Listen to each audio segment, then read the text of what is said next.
Hi everyone, I'm Mike from Aegis Moto Adventures, and in this week's video I'm going to discuss what makes the best dual sport motorcycle based on our experience of traveling here in the United States and Canada, including the Trans-America Trail. I think we've got a pretty good idea of what works best, so join us as I go through the pros and cons of what will work. I will be using our current bikes that we ride to create a baseline for the must-haves for a dual sport bike.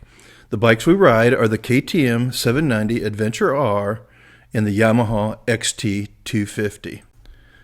Let's check out the top 10 must-haves for a dual sport bike for long distance riding and off-road riding. Number 1, the bike has to be really lightweight. Ideally, it'll be around 300 pounds, give or take, dry weight before you start adding add-ons. Number 2, the bike has to have a full subframe underneath it in order to be able to carry luggage. No dirt bikes will make this list. Number 3, it has to have robust suspension because it has to be able to carry all the weight that you're going to be adding to it, like a luggage and extra fuel.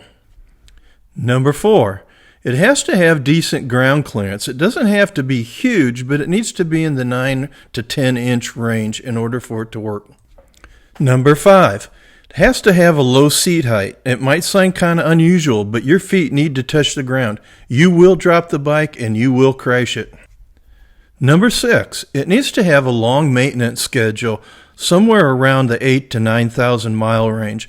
1,000-mile maintenance schedule is just not practical.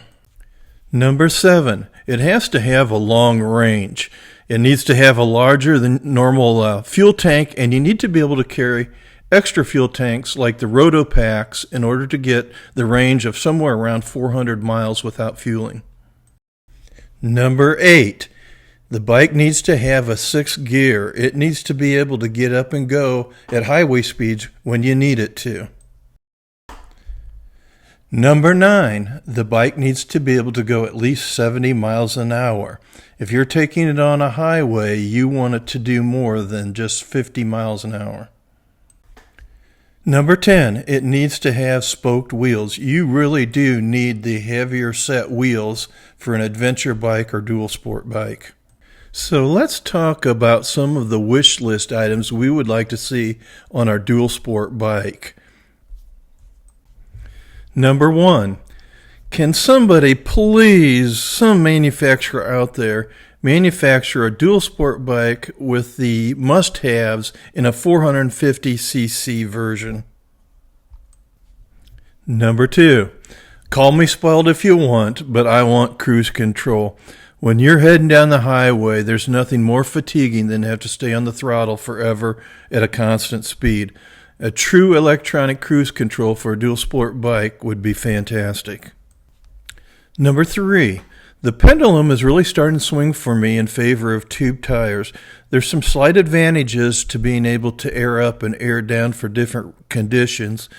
Also, if you receive a flat, it's really not all that difficult to repair a tube or replace the tube as people would have you believe. So what are the pros and cons of the KTM 790 Adventure R?